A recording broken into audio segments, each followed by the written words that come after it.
ఈరోజు మనందరి ప్రభుత్వం సామాజిక పెన్షన్ను అక్షరాల 3,000 రూపాయలు చేసింది అని కూడా చెప్పడానికి సంతోషపడతా ఉన్నా. ఈ సందర్భంగా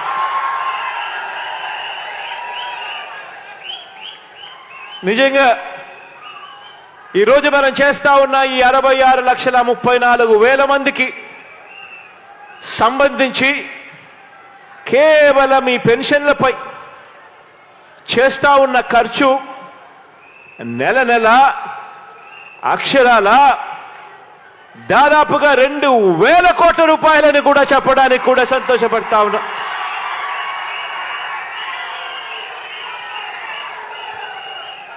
ఈరోజు నెలకు దాదాపుగా 2,000 కోట్ల రూపాయలు ఖర్చు చేస్తా ఉన్న ఈ కార్యక్రమం 66,34,000 మందికి అందిస్తా ఉన్న ఈ పెన్షన్ నెల 1వ తారీఖున వచ్చేసరికి మాత్రం ఆ 1వ తారీఖున పండుగ దినమైనా సరే, ఆ 1వ తారీఖున సెలవు దినమైనా సరే, మిగిలిన ప్రపంచానికి అది పండుగ దినం కావచ్చు, మిగిలిన ప్రపంచానికి అది సెలవు దినం కావచ్చు. కానీ మీ జగనన్న సైన్యం, నా వాలంటీర్ తమ్ముళ్లకు చెల్లెమ్మలకు మాత్రం అది ప్రతి అవ్వ తాత ముఖంలో చిరునవ్వును చూసే రోజు. పొద్దున్నే సూర్యోదయానికన్నా ముందే చిక్కటి చిరునవ్వుతో గుడ్ మార్నింగ్ చెబుతూ మరి ప్రతి అవ్వకు ప్రతి తాతకు ఒక మంచి మనవడిగా, ఒక మంచి మనవరాలిగా తోడుగా చేయూతనిస్తా ఉన్న నా వాలంటీర్లకు మాత్రం అదే సెలవు దినం కాదు. ఈరోజు ఇంత మంచి కార్యక్రమం జరుగుతూ ఉంది.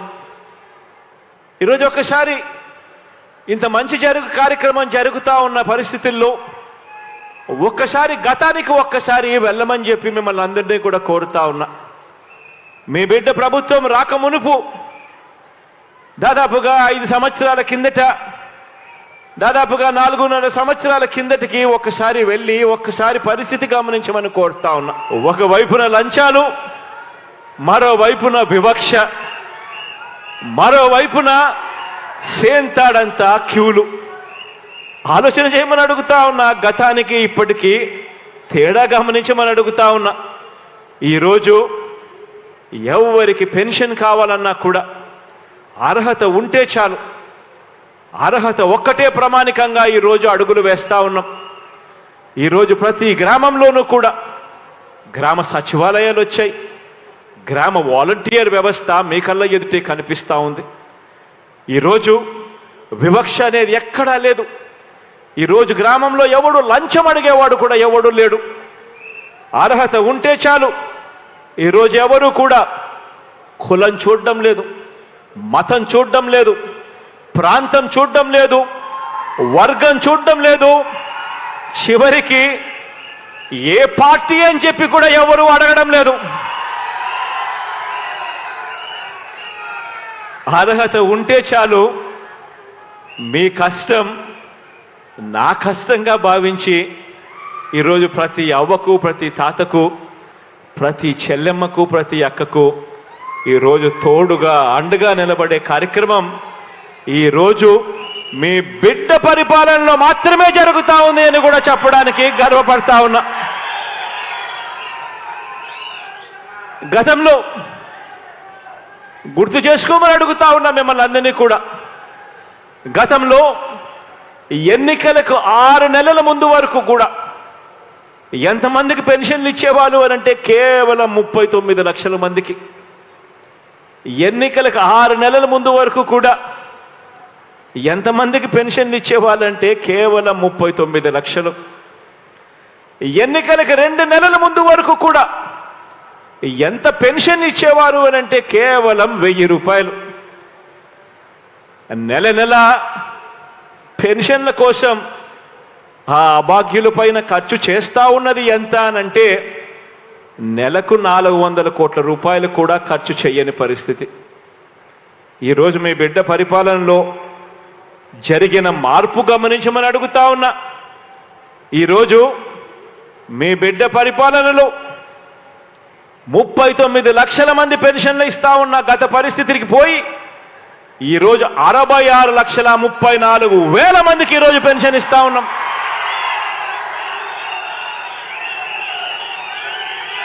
గతంలో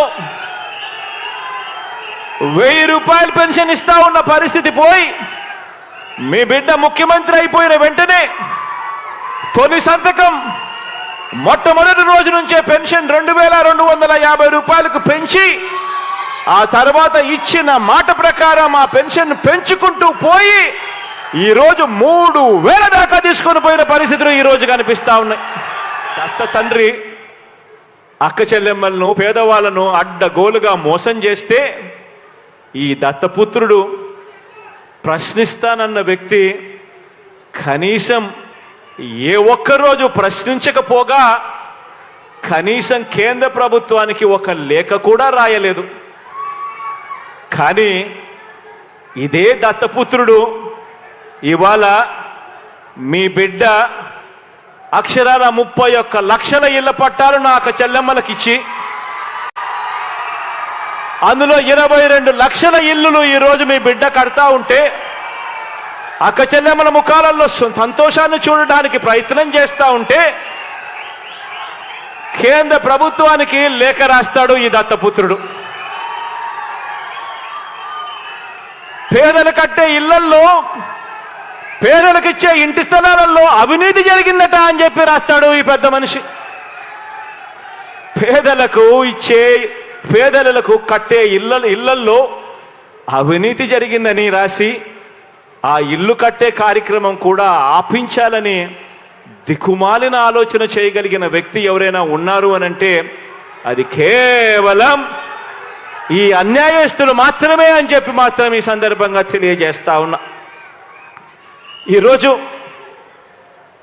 అవినీతిపరుడు చంద్రబాబు అని చెప్పి సాక్షాత్తు కేంద్రానికి సంబంధించిన ఇన్కమ్ ట్యాక్స్ డిపార్ట్మెంట్, అవినీతిపరుడు చంద్రబాబు నాయుడు అని చెప్పి సాక్షాత్తు కేంద్రానికి సంబంధించిన ఈడీ, వీరిద్దరూ కూడా బాబుకు సమన్లిస్తే కోర్టులు కూడా దాన్ని నిర్ధారించి అవన్నీ కూడా పరిగణలోకి తీసుకొని ఆ చంద్రబాబును జైల్లో పెడితే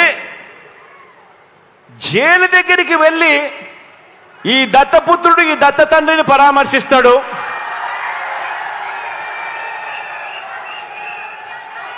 పరామర్శించి ఇంత అవినీతిపరుడు ప్రపంచంలో ఎక్కడా లేకపోయినా కూడా ఈ పెద్ద మనిషి చాలా మంచోడని ఈయన సర్టిఫికెట్ ఇస్తాడు. అక్కడేమో అవినీతి జరిగినా కూడా మాట్లాడాడు ఈ పెద్ద మనిషి. మన ప్రభుత్వం విషయానికి వచ్చేసరికి మాత్రం అవినీతి జరగకపోయినా కూడా అభాండాలు వేస్తా ఉన్నాడు ఈ పెద్ద మనిషి. ఆలోచన చేయమని అడుగుతా ఉన్నా. గతానికి ఇప్పటికీ మనుషులకు ఇప్పటికీ తేడా ఏమిటో గమనించమని అడుగుతా ఉన్నా. నిజంగా చంద్రబాబు నాయుడు గారు అనే వ్యక్తి అవినీతి చేసినా కూడా నోరెందుకు మెదపడు ఆ పెద్ద మనిషి అనంటే కారణం ఆ అవినీతిలో ఈయనకు కూడా పార్ట్నర్ కాబట్టి. Please subscribe Citizen Voice and like and share please.